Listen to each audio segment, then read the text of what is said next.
जय हिंद साथियों, स्वागत है आपका self study classes YouTube channel में। दोस्तों, मैं आपको बता दूं कि 26 तारीख को यानी कि 26 सितंबर को आपका जो है एमपी टेट का एग्ज़ाम है। दोस्तों, उसके लिए आपने अपना आकलन किया अभी से कि नहीं किया? दोस्तों, परीक्षा ऐप पर मॉडल पेपर उपलब्ध हैं।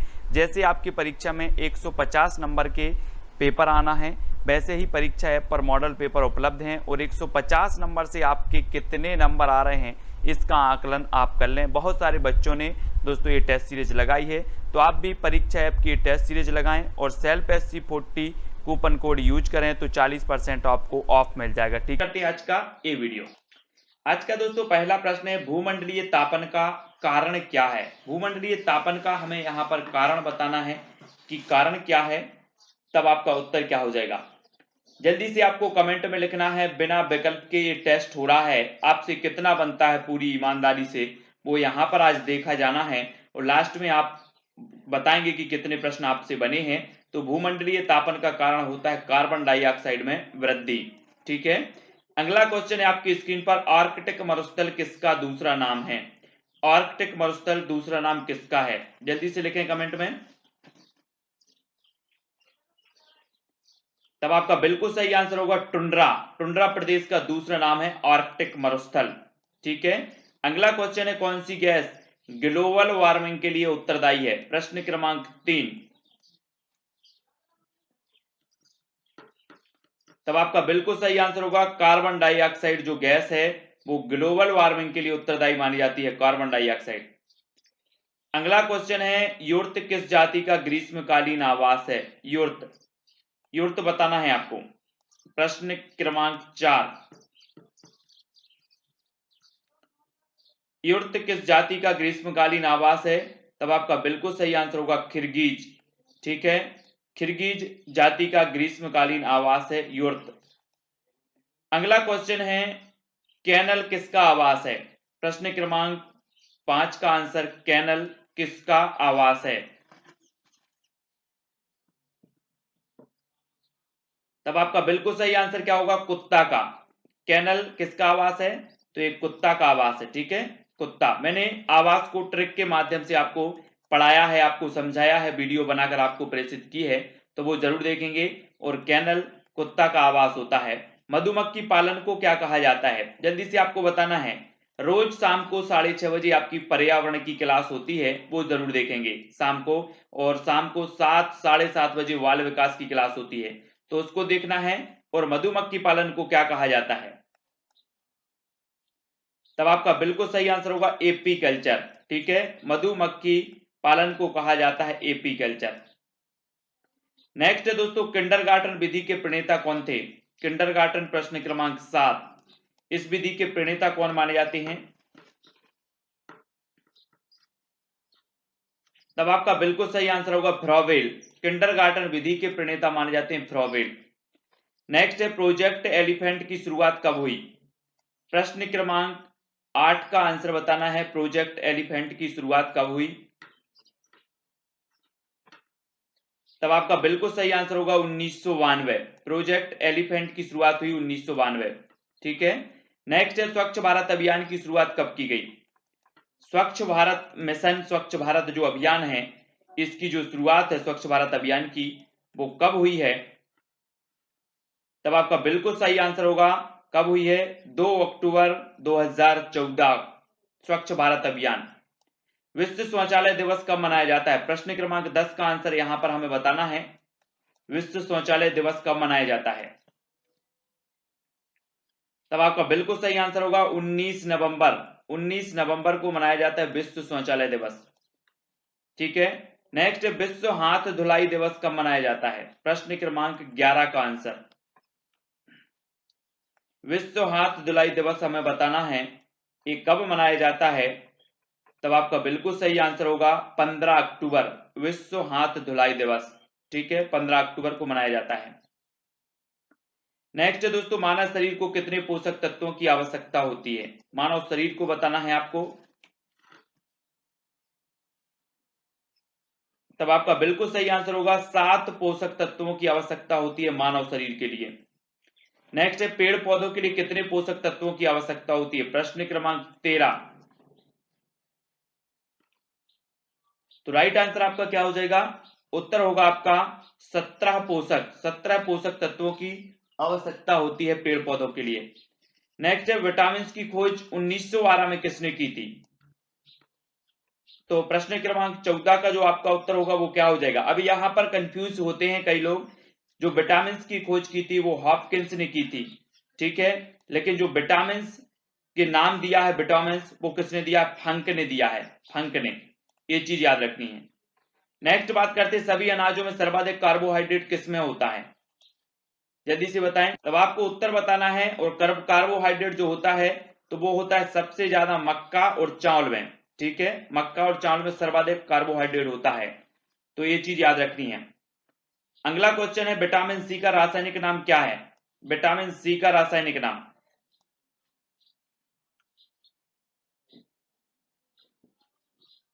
तब आपका बिल्कुल सही आंसर क्या हो जाएगा दोस्तों? विटामिन सी का रासायनिक नाम है एस्कॉर्बिक, ठीक है, एस्कॉर्बिक है विटामिन सी का रासायनिक नाम।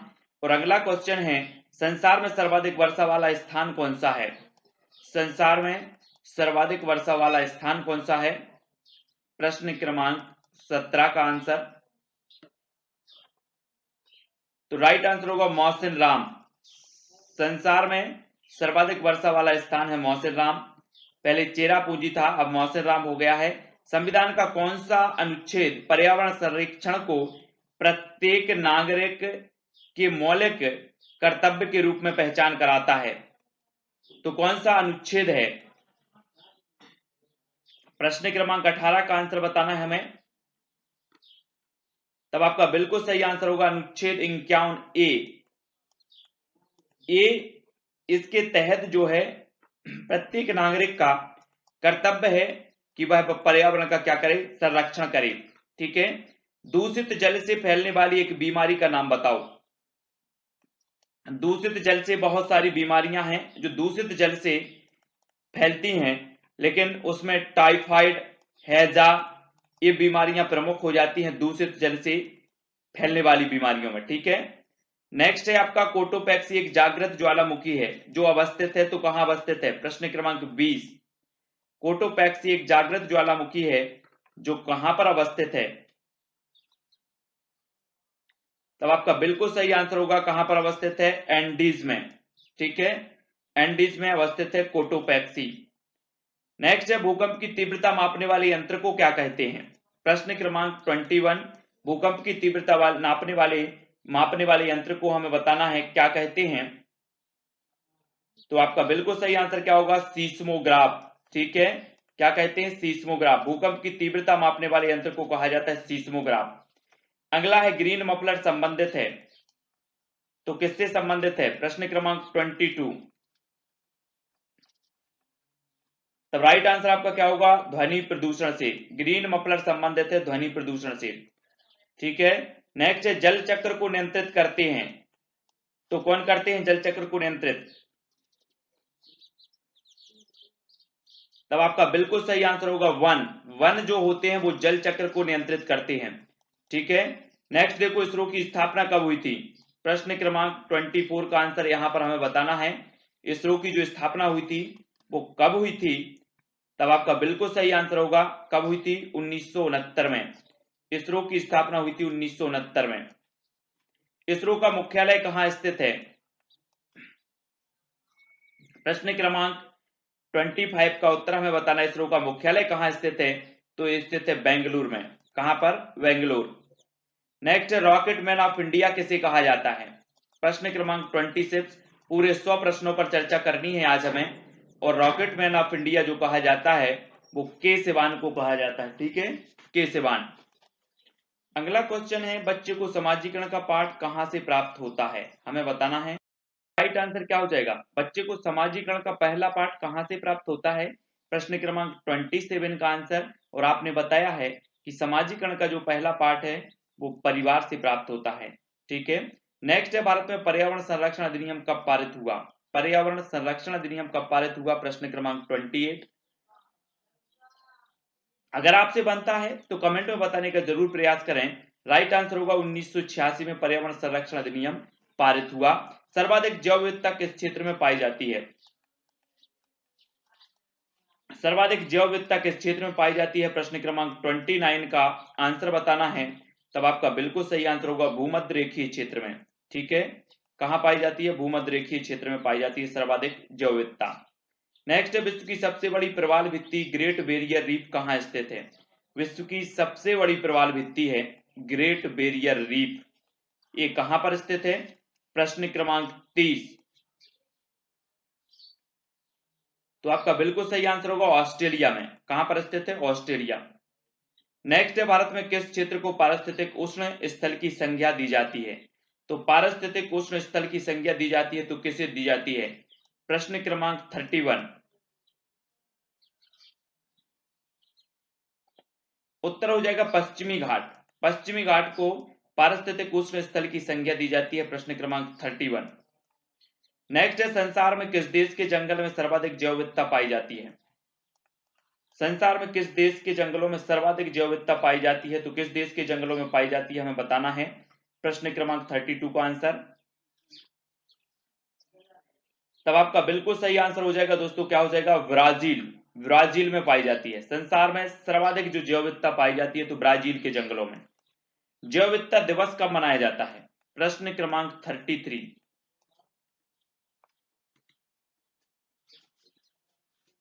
तो आपका बिल्कुल सही आंसर होगा 22 मई को जैव विविधता दिवस मनाया जाता है। ठीक है, नेक्स्ट है दोस्तों, नौकरेक जैव मंडलीय क्षेत्र किस राज्य में अवस्थित है? नौकरेक जैव मंडलीय क्षेत्र किस राज्य में अवस्थित है?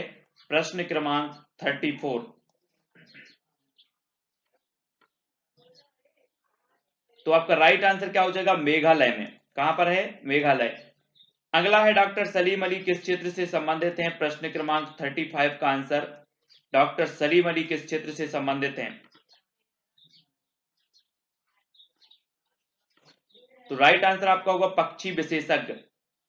किस क्षेत्र से संबंधित हैं? पक्षी विशेषज्ञ। जैव विविधता क्षरण के कारणों में सर्वाधिक महत्वपूर्ण कारण कौन सा है? जैव विविधता क्षरण के कारणों में सर्वाधिक महत्वपूर्ण कारण बताना है हमें। प्रश्न क्रमांक 36 का आंसर। तो आपका राइट आंसर जो हो जाएगा दोस्तों वो क्या हो जाएगा? जैव विविधता क्षरण के कारणों में सबसे जो प्रबल कारण है, महत्वपूर्ण कारण है प्राकृतिक आवासों का विनाश। प्राकृतिक आवासों का विनाश ये सबसे महत्वपूर्ण कारण माना जाता है। हॉट स्पॉट की अवधारणा के प्रतिपादक कौन थे? आपने हॉट स्पॉट क्षेत्र सुने होंगे, है ना? पूर्वी हिमालय, पश्चिमी घाट, ये हॉट स्पॉट क्षेत्र हैं। और ये हॉट स्पॉट की जो अवधारणा दी है इसके प्रतिपादक कौन है? तो आपका उत्तर होगा नॉर्मन मायर्स 1988 में। हॉट स्पॉट क्षेत्र। भारत में 3 हॉट स्पॉट स्थल कौन कौन से हैं? प्रश्न क्रमांक 38 का आंसर बताना है यहां पर। तो पूर्वी हिमालय, पश्चिमी घाट और हिमालयी क्षेत्र ये माने जाते हैं।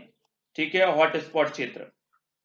भारत में प्रथम जैवमंडलीय क्षेत्र नीलगिरी की स्थापना की गई थी, तो कब की गई थी? प्रथम जैवमंडलीय क्षेत्र, अगर आपसे पूछा जाए भारत का प्रथम जैवमंडलीय क्षेत्र कौन सा है तो ये नीलगिरी है। और इसकी स्थापना कब हुई थी? प्रश्न क्रमांक 39 का आंसर बताना है। तो आंसर हो जाएगा 1986 में। कब हुई थी? 1986। नेक्स्ट बात कर लेते, देश के किस भाग को जैव विविधता का द्वार संज्ञा प्रदान की गई है? जैव विविधता का द्वार की संज्ञा प्रदान की गई है तो किस भाग को? प्रश्न क्रमांक 40 का उत्तर यहां पर बताना है। तब आपका बिल्कुल सही आंसर होगा पूर्वोत्तर के राज्यों को जैव विविधता का प्रवेश द्वार।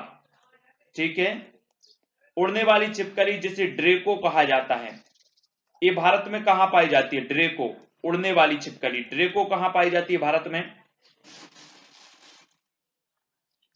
तब आपका बिल्कुल सही आंसर होगा पश्चिमी घाट के जंगलों में। कहां पाई जाती है? पश्चिमी घाट के जंगलों में। नेक्स्ट है, थामिन मृग कहां पाया जाता है? थामिन, 42 का आंसर बताना है। थामिन मृग कहां पाया जाता है? तो राइट आंसर होगा मणिपुर लोकटक झील के पास। मणिपुर लोकटक झील के पास थामिन मृग पाया जाता है। ठीक है, 42 का आंसर। नेक्स्ट है, कस्तूरी मृग कहां पाया जाता है? कस्तूरी मृग ये पाया जाता है बृहद हिमालय पर्वत क्षेत्र में। बृहद हिमालय पर्वत क्षेत्र में पाया जाता है कस्तूरी मृग।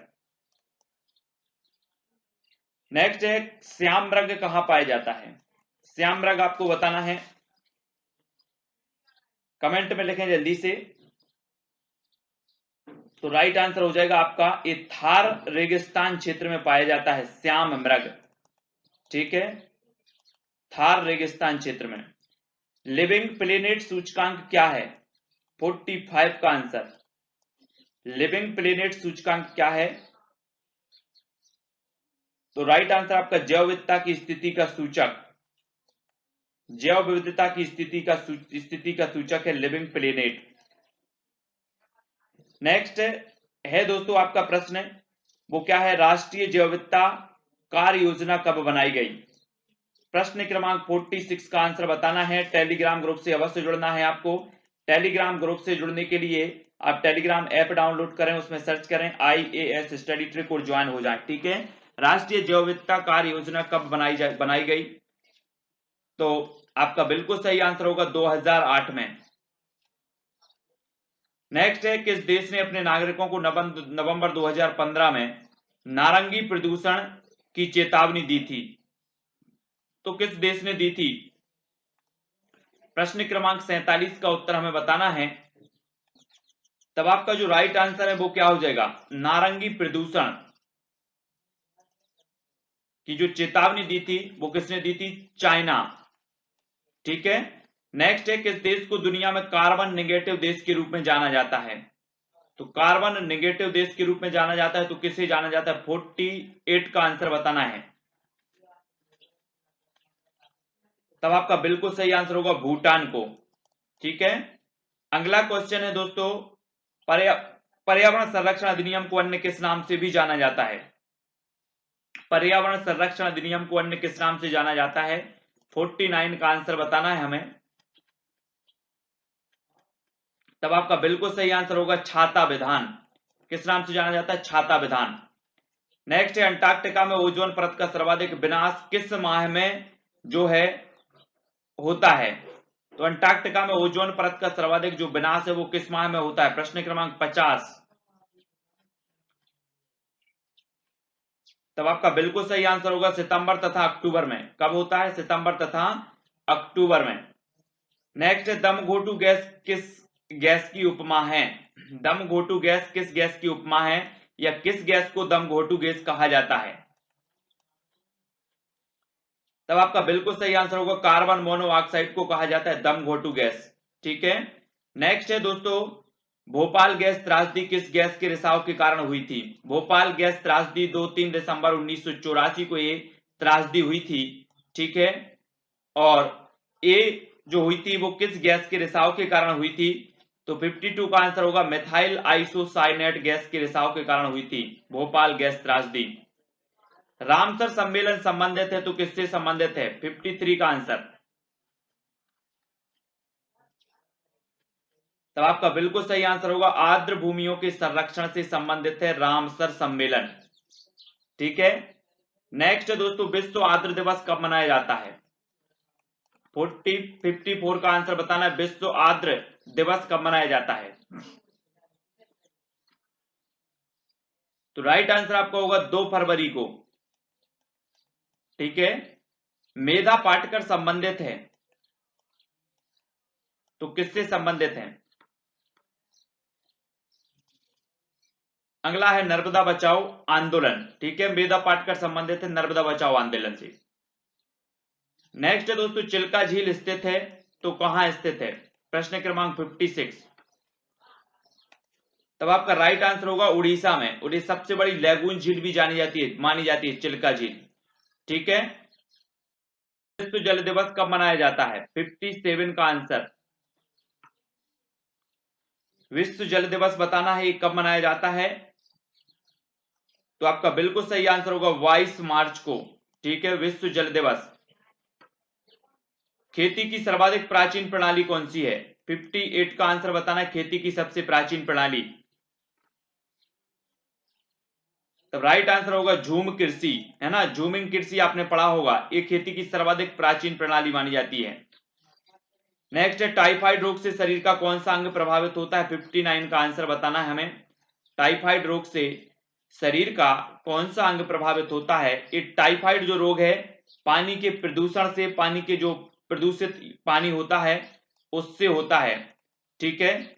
और इससे जो प्रभावित होने वाला अंग है वो कौन सा है? छोटी आंत। नेक्स्ट है दोस्तों नीली क्रांति संबंधित है तो किससे संबंधित है? प्रश्न क्रमांक 60 का आंसर नीली क्रांति। तब आपका बिल्कुल राइट आंसर क्या हो जाएगा? मत्स्य उत्पादन से नीली क्रांति संबंधित है, मत्स्य उत्पादन। पीसी कल्चर संबंधित है तो राइट आंसर होगा आपका मछली पालन से। पीसी कल्चर संबंधित है मछली पालन से। किस मृदा का निर्माण लावा द्वारा होता है? आपको मृदा का बताना है कि मृदा का निर्माण लावा द्वारा होता है तो राइट आंसर होगा काली मिट्टी। काली मिट्टी का निर्माण होता है लावा द्वारा।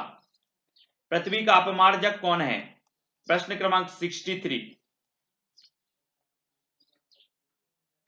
तब राइट आंसर होगा जीवाणु और कवक। जीवाणु और कवक पृथ्वी के अपमार्जक कहलाते हैं। राष्ट्रीय पर्यावरण अभियांत्रिकी शोध संस्थान कहां स्थित है? 64 का आंसर बताना है आपको। तब आपका बिल्कुल सही आंसर होगा नागपुर। राष्ट्रीय पर्यावरण अभियांत्रिकी शोध संस्थान कहां है? नागपुर में। जल प्रदूषण निवारण एवं नियंत्रण अधिनियम कब बना? जल प्रदूषण निवारण एवं नियंत्रण अधिनियम कब बना? 65 का आंसर।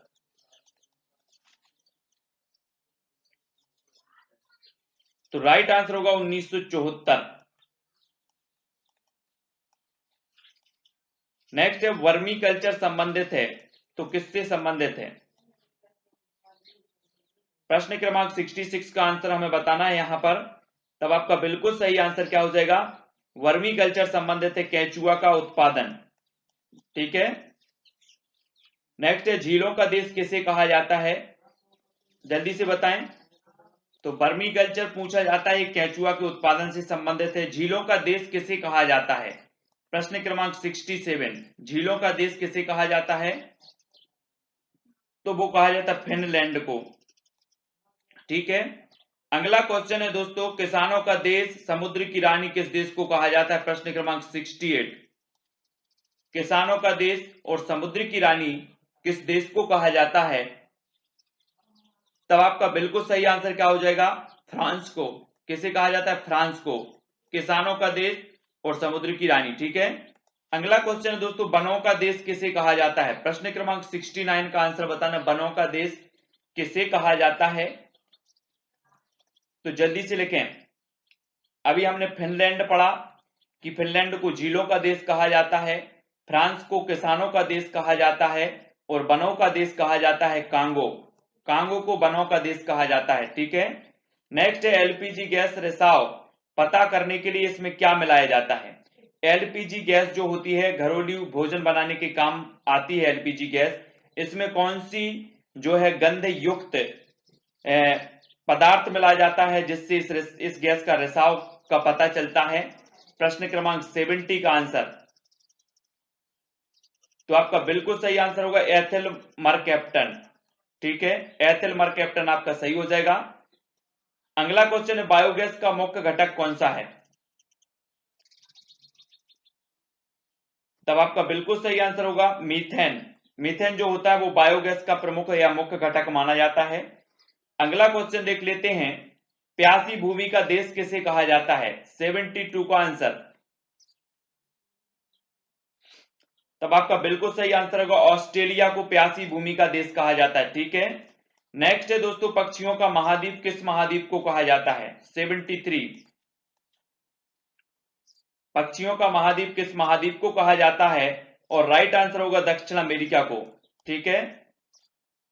नेक्स्ट है चीनी का कटोरा किस देश को कहा जाता है? चीनी का कटोरा 74 का आंसर बताना है हमें। तब आपका बिल्कुल सही आंसर होगा क्या? क्यूबा। क्यूबा को कहा जाता है चीनी का कटोरा। पोमोलॉजी संबंधित है तो किससे संबंधित है? 75।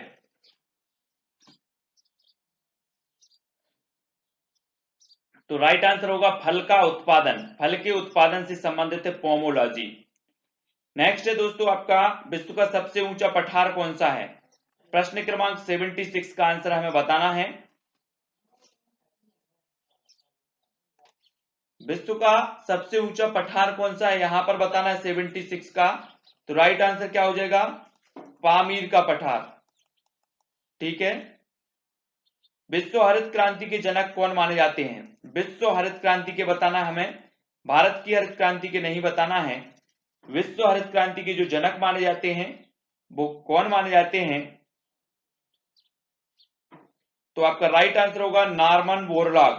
ठीक है। विश्व हरित क्रांति के जनक माने जाते नॉर्मन बोरलॉग। हरित क्रांति का सर्वाधिक प्रभाव किस फसल पर पड़ा? प्रश्न क्रमांक 78 का आंसर यहां पर बताना है हमें। हरित क्रांति का सर्वाधिक जो प्रभाव पड़ा वो पड़ा किस फसल पर? उत्तर होगा आपका गेहूं, गेहूं की फसल पर। ठीक है। नेक्स्ट है दोस्तों, ककड़ी किस प्रकार की फसल है? मैंने रबी की फसल, खरीफ की फसल, इस प्रकार की जो फसलें होती है उनकी एक ट्रिक बताई है आपको, तो वो जाकर के ट्रिक वाला वीडियो जरूर देख लें। और ककड़ी किस प्रकार की फसल मानी जाती है? तो वो मानी जाती है जायद की। ठीक है, जायद। नेक्स्ट है दोस्तों आपका, भारत में हरित क्रांति की शुरुआत कब हुई? प्रश्न क्रमांक 80 का आंसर हमें बताना है आपको। तो भारत में हरित क्रांति की जो शुरुआत हुई वो 1966-67 में। ठीक है। पृथ्वी और सूर्य के बीच चंद्रमा का आ जाना क्या कहलाता है? प्रश्न क्रमांक 81। पृथ्वी और सूर्य के बीच चंद्रमा का आ जाना क्या कहलाता है? तो वो कहलाता है सूर्य ग्रहण। ठीक है, क्या कहलाता है? सूर्य ग्रहण। नेक्स्ट है, भूकंप मापन इकाई है तो किसकी है? 82 का आंसर। भूकंप मापन इकाई है तो वो रिएक्टर स्केल की, रिएक्टर स्केल, सॉरी, भूकंप मापन इकाई रिएक्टर स्केल। नेक्स्ट है, सुनामी किस भाषा का शब्द है? आपको पता होगा कि समुद्री भूकंपीय लहरें जो होती हैं उन्हें कहा जाता है सुनामी। और सुनामी किस भाषा का शब्द माना जाता है? तो जब आपका उत्तर होगा क्या हो जाएगा? जापानी। जापानी आपका बिल्कुल सही आंसर होगा। ठीक है, सुनामी जापानी भाषा का शब्द है। गिद्ध संरक्षण परियोजना कब शुरू हुई? प्रश्न क्रमांक 84। तब राइट आंसर होगा 2006। 2006 में गिद्ध संरक्षण परियोजना की शुरुआत हुई। नेक्स्ट है, शांत घाटी स्थित है तो कहां पर स्थित है? साइलेंट वैली या फिर शांत घाटी? तो राइट आंसर आपका क्या हो जाएगा? केरल में। शांत घाटी स्थित है केरल में। राष्ट्रीय जैव विविधता प्राधिकरण का मुख्यालय कहां स्थित है? राष्ट्रीय जैव विविधता प्राधिकरण का जो मुख्यालय है वो कहां पर स्थित है? प्रश्न क्रमांक 86। और 86 का राइट आंसर होगा चेन्नई। नेक्स्ट, किसानों का मित्र किसे कहा जाता है? प्रश्न क्रमांक 87। तो किसानों का मित्र कहा जाता है दोस्तों केंचुआ को। किसे कहा जाता है? केंचुआ। ठीक है। और केंचुआ उत्पादन के लिए वर्मी कल्चर कहा जाता है, वर्मी कल्चर। ठीक है। और किसानों का मित्र भी कहा जाता है तो केंचुआ को कहा जाता है। भारतीय पारिस्थितिकी का जनक माना जाता है तो किसे माना जाता है? प्रश्न क्रमांक 88। भारतीय पारिस्थितिकी का जनक माना जाता है प्रोफेसर रामदेव मिश्रा को। ठीक है, 88।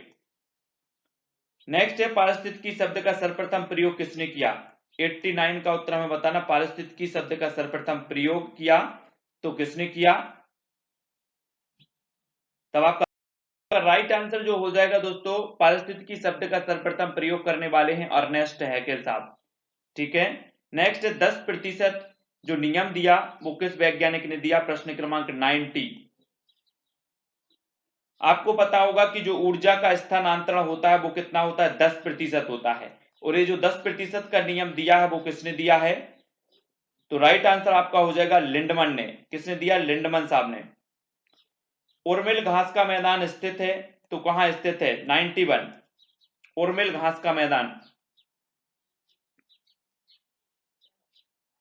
तो बिल्कुल सही आंसर होगा कर्नाटक में। ठीक है, कहां पर स्थित है? कर्नाटक में स्थित है उर्मिल घास का मैदान। नेक्स्ट बात करेंगे दोस्तों, हंगोल परियोजना की शुरुआत कब हुई? हंगोल परियोजना 92 का उत्तर हमें बताना है।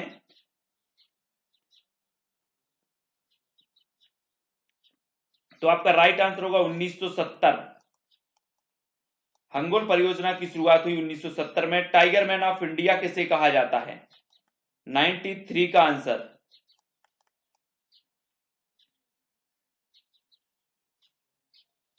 तो आपका बिल्कुल सही आंसर होगा कैलाश सांकला। कैलाश सांकला साहब को टाइगर मैन ऑफ इंडिया कहा जाता है। डॉल्फिन मैन ऑफ इंडिया किसे कहा जाता है? प्रश्न क्रमांक 94। डॉल्फिन मैन ऑफ इंडिया किसे कहा जाता है? तो आपका राइट आंसर क्या हो जाएगा? रविंद्र सिन्हा को। ठीक है, रविंद्र सिन्हा को डॉल्फिन मैन ऑफ इंडिया। धरती की पुकार पुस्तक के लेखक कौन है? धरती की पुकार पुस्तक के लेखक बताना है हमें। 95। तब आपका बिल्कुल सही आंसर क्या हो जाएगा? धरती की पुकार सुंदरलाल बहुगुणा की पुस्तक है। ठीक है, इसके लेखक कौन है? सुंदरलाल बहुगुणा। नेक्स्ट है दोस्तों आपका प्रश्न, जंगल अधिकार अधिनियम कब बना? 96। तो राइट आंसर क्या हो जाएगा? 2007। 2007 में बना। ठीक है, पार्वती घाटी स्थित है, तो कहां स्थित है? 97।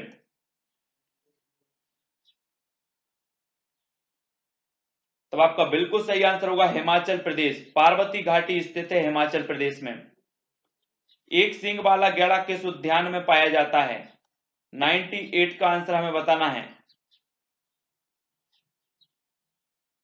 तो आपका बिल्कुल सही आंसर होगा कांजीरंगा राष्ट्रीय उद्यान में पाया जाता है एक सींग वाला गैंडा। हिम तेंदुआ परियोजना की शुरुआत कब हुई? 99 का उत्तर हमें बताना है। हिम तेंदुआ परियोजना की शुरुआत। तब आपका बिल्कुल सही आंसर होगा 2009। ठीक है, 2009 में। वृक्ष मित्र किसे कहा जाता है? प्रश्न क्रमांक 100 का उत्तर। तो आपने बताया है सुंदरलाल बहुगुणा। तो यहां पर हमारे 100 प्रश्न जो है कंप्लीट होते हैं पर्यावरण के। रीट एग्जाम के लिए, एमपी टेट ग्रेड 3 एग्जाम के लिए, सीटीईटी एग्जाम के लिए। ठीक है, जो भी साथी तैयारी कर रहे हैं वो निरंतर इसी प्रकार से जुड़े रहें। और ऐसे कई वीडियो डले हैं चैनल पर, तो चैनल सेल्फ स्टडी क्लासेस जो आपके वीडियो के नीचे इस प्रकार से दिख रहा होगा उस पर क्लिक करें। ठीक है, क्लिक करेंगे तो चैनल खुलेगा, ऊपर प्लेलिस्ट का बटन आएगा, प्लेलिस्ट पर क्लिक करें, सारी की सारी प्लेलिस्ट आपके सामने होगी और सारे के सारे वीडियो आप देख सकते हैं। ठीक है, तो वीडियो को लाइक जरूर करें और जल्दी से बता दें कि आपने कितने प्रश्न अटेम्प्ट किए हैं और कितने नंबर आपको मिले हैं। ठीक है, क्योंकि ऐसी कई प्रकार की ऐसी कई वीडियो आने वाली है, सीरीज निरंतर चलने वाली है जो आपके अध्ययन को, आपकी तैयारी को सुदृढ़ बनाएगी। ठीक है, वीडियो कैसा लग रहा है, हमारा प्रयास कैसा लग रहा है जो आप सभी के लिए इस प्रकार के वीडियो लाए जा रहे हैं, तो जल्दी जल्दी से कमेंट में बताना है, प्रोत्साहन देना है कि इसी प्रकार के जो वीडियो हैं वो और भी वीडियो आप तक प्रेषित किए जाएं। ठीक है, निरंतर आप पढ़ाई करते रहें, तैयारी करते रहें, हमारा सहयोग निरंतर आप तक बना रहेगा। सिर्फ आपको करना इतना है कि वीडियो को शेयर अपने मित्रों तक, अपने भाइयों तक, अपने संबंधियों तक शेयर करना है, अपने व्हाट्सएप ग्रुप, फेसबुक आदि ग्रुपों में। ठीक है, इतना तो आप कर ही सकते हैं। ठीक है, तो वीडियो को लाइक करें, शेयर करें और सब्सक्राइब कर लें। जय हिंद,